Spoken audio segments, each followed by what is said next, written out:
Yeah, Kyle been my homie, man. You know what the fuck going on. Now, there was a thing going around on Instagram where I guess Lil Durk wanted an interview with the most treacherous blogger. People got to tagging both you and me. You know, people got to tagging Bodil and Chella too. Shout out Bodil and Chella. Bro, shout out Chella. She DM for me too. Yeah, definitely. But you know, he said no podcast, so that left you and me. You know, and say Cheese. Yeah. So, you know, of course, I don't think that I would be getting that interview. I fuck with Dirk. You know, I fuck with everybody in Chicago. You know, would you do that interview, or how's that coming about? For sure. Did they ever pick who was gonna do that? No, I don't know about who gonna do it. I don't think I'm gonna be the one either though. I would love to do it, and a few people around, people that's OTF reached out to them. Okay. Because they did it before I even asked them. I asked them, they was like, all right, they reached out to me, bro.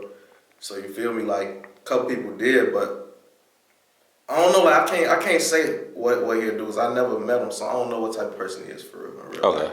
But like just going off of like listen to his music and shit, he be saying shit like you get it if you with him, if you like a picture. I don't like them niggas. I don't give a fuck if you know shit like that. So I would think like, you know, I work with everybody. I work with the city, so he might not want to fuck with me for that reason. He might not want to fuck with somebody, cause he might look at it like this.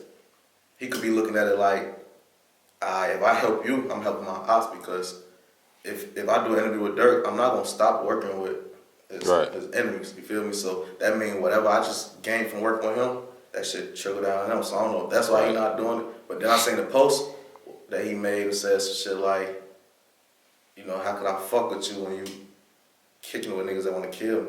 And I understand that too, because me personally, somebody want to kill me and you around them, I might not dislike you, but why would I fuck with you? Because I don't know you. I don't know if I can trust you. So I don't know if it's some shit like that or what, but like, I ain't that type of nigga, you feel me? Like, it ain't in that deep with me. I ain't, you know, I'm working. I'm trying to get up out this shit. Trying to change my life and people life around me type shit. So most definitely. That's like the least a motherfucker worry. Like, I did an interview with Driller after he did 51 dead people on house arrest. Wow. That location never got leaked. You feel me? Like, I ain't that type of, you know, because what's the incentive for me to do it? You feel me? Like, what did this side ever do to me for me to want to hurt them, or what did this side do to me for me ever to want to, you know, like, it's all love. Okay. There's certain little people that probably I don't see eye to eye with, but even that shit ain't that deep. Right. Okay. Now, a while back, you were, you know, going at Timo. You know, you and Timo had a situation, and I believe Memo 600 as well. Can you talk about what that was about? Well, you can't say I was going at him because I never spoke on it. Okay. Like, this honestly be the first time I ever say anything about it on the internet. Okay. But I don't know, like, it's weird because I get along with most people. You feel me? Right. But the people that I don't get along with, they all like the same type of people. They all like, if you pay attention, they don't get along with many people. Like, they be problematic. So like, cause like I ain't gonna lie, the situation with Timo, I couldn't even tell you why we into it. I can't even say we into it. I can't even tell you why we had the words we had, cause I honestly don't understand. Right. I just left Atlanta doing an interview with the nigga. Right. By the time I got back to Chicago and told him I'm dropping it, he, fuck you, dick sucking ass cameraman, I ain't fucking with you, this and that. And only thing I could think is me and this artist named Nutso had fell out. We did an interview too. Like, y'all don't know the backstory on that shit, but that shit crazy that interview even happened. But long story short, me and Nutso fell out. I don't want to talk about exactly what happened. It's basically like over interview type shit. I did some shit with Zay. He felt like I was picking sides, not fucking with them. Okay. In reality, it wasn't that. I just didn't know who he was. Like, I ain't finna just, you know. Right. And we had words. That shit got kind of wild. You feel me? Like, it was a point in time, like, if I seen him from what he said, it was gonna be that. And I was assuming that coming back to me. But shout out my boy Benzo. He a mutual person that's thorough. I can fuck with Benzo. We was locked up together. Okay. But like, he basically was on some, look, bro, ain't nobody got hurt behind this shit. Ain't nobody died. I know you. I know him. Y'all both good people. You know, like, dead that shit. And you know, I'm kind of skeptical at first because I'm like, well, I don't trust dude. You don't know what the fuck. You don't know what we just said to each other. You feel me? And he was saying like, nah, folks ain't known that. You know, he getting money. His head different now. He ended up putting us on the phone and we chopped it up. And I still ain't really trusted on bro, but I ended up linking up with him and I put up by myself on bro. And it was love. But when we fell out, Timo just started acting weird. So I guess, I don't know if that's his people or what, I don't know what happened. But when that happened, he started acting weird. Like, I couldn't explain what the fuck happened. He just started tweaking. And then started posting shit on the internet, talking crazy. But like, that's another nigga that if you look, he be getting to it with a lot of people. Like, I don't know if it's true, but I just seen he might have got kicked out of OTL for stealing some money or something, some shit like that. I don't know if it's true though, don't take my word for it, but like, Right. it's like the niggas I be getting to is niggas like that. Like, they problematic. They go around and don't get along with nobody. You feel me? But other than that, it don't be no issue. Mimo, I don't know what the situation is with Mimo. I don't got no bad blood towards Mimo.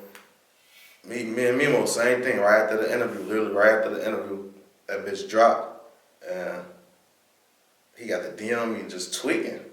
But that's because when it dropped, I don't remember who it was. Some dudes was hitting me up, basically trying to do an interview. That was from the Hunters. I forgot what hood they saying they from. And they was on his ass, basically saying like, I ain't gonna say what they were saying. I ain't trying to spread that, but basically they saying some shit.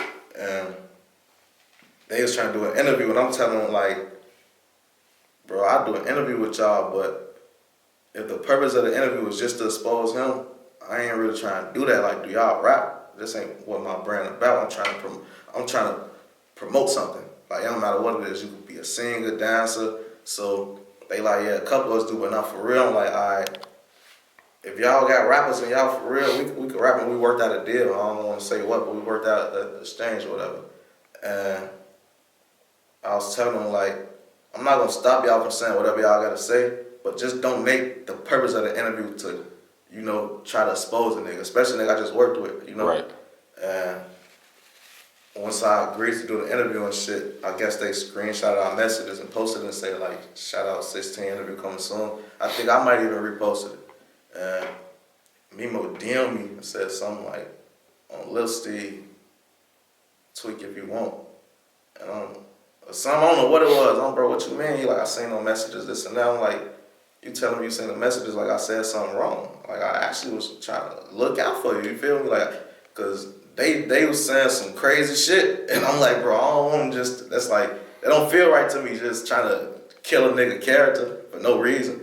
So like, I was really trying to help the nigga, but I never even got to tell him that because he got aggressive, started talking crazy, so I wasn't finna get to explain myself at that point. But I don't really think there's no real beef with him. Like, that shit was 2019. That shit, little shit. Okay. We ain't talked since then. Okay. So now, you and me are two of the biggest bloggers in Chicago, you know, interviewers. You know? I would say biggest bloggers, I just started blogging. Okay. Interview for sure. Yeah, definitely on the interview side. You know, shout out to Truth Tellers, though. He's coming up, you know, and Trenches Talk TV. He been doing this shit. Yeah, they're doing their thing right now. One thing about us that I don't see with a lot of other interviewers, you know, sometimes the artist will get more viewers on our accounts than, you know, an Adam22 or a Vlad or a, you know. So I peeped that. Like, I don't think the artists be noticing that. Like, I noticed a lot of artists, they'd be grinding with us, coming up with us type shit. Right. And then they get to a point where, I don't know if they feel like they bigger than us or something, or they just want a big opportunity, and they'll go out of town and might do some shit with like Adam22. Right. But like normally, every time I work with an artist that he work with that's from Chicago, Right. it do better on my channel, even though he's a bigger channel. Like overall, of course they will outperform me. They way bigger than me. Like overall with the world, when it comes to Chicago, like I'm the spot when it comes to Chicago. You the spot when it comes to Chicago. You feel like it's a difference. Like I give you an example. The Texas Hunter interview. We dropped that shit on the same day. Me and Adam22. My shit outperformed him that day on Foolio. My Lil Zell Summer interview with Adam22. My shit outperformed him. Eventually his shit surpassed my shit, but it's because my shit was so old. What else? The motherfucking DCG interview, that shit almost at 400,000 in a week and a half. The DCG interview that they got, that shit like 100,000 or something. You feel me? Like, it's a difference when you from Chicago and you highly working with me. That's why, like, I be wanting artists to understand that. Like, I be saying, like, I want to do an interview with King Louis. I feel like if King Louis come on my shit gonna go up. Right. Bro, like, another Ruger interview, that shit did like probably like 80K in a day. We would have did at least like, we probably did 200 in a day. Bro, me and Tay doing 200 in a day. I know a Ruger interview out the GD Anthem doing 200 in a day. You feel me? But I get it. People look at the numbers, they look at the subscribers, they look at, and they like, all right, this the bigger platform. But like, I ain't against working with them. I feel like we should go everywhere. Don't forget about us though. You feel me? Right. Like, right. But we'll see them at the top, man. You know. Yeah, I still be having relationships with all these artists for the most part, though. Not everybody, but it don't be like niggas just stop fucking with me. It just be like niggas be on to what they think is a bigger thing type shit. Now, how do you feel about a lot of the artists dissing dead people, man? Like, to be on the platforms and shit. I ain't gonna lie, I don't agree with it at all, but I feel like my opinion don't matter when it comes to that shit, cause I don't got nothing to do with me. Like when you really think about it, it be fans telling somebody stop saying this and stop doing this, and they don't got shit to do with that shit. Like these niggas really done took losses. The people really done died. People really hurt. It's people best friends. It's people that seen their best friend dead, their brother dead, their sister dead. You know. Right. And they seen this shit, and they know who did, and you telling them don't say fuck them and don't diss them. Like if I was in their feet, if I was in their position, and niggas was telling me that, I'd be like, I'd get mad. Like I want to smack the shit out you. Like mind your fucking business. You feel me? So like that's why I don't tell niggas what to say and what to do. I just don't like goofy shit. Like how I said, like when a nigga from the hundreds is dissing a nigga from 63rd now, that shit goofy to me. But like, I feel like it ain't our position to dictate that, like, cause when you really think about it, we came into their lives, you feel me? Like they was in the streets doing this shit already. Right. We became fans and started watching their lives and started telling them what to do. Right. Like how the fuck, who was we to tell them what to do? Like I get it, like the shit not right, I don't agree with it, but it ain't our fucking business. Right.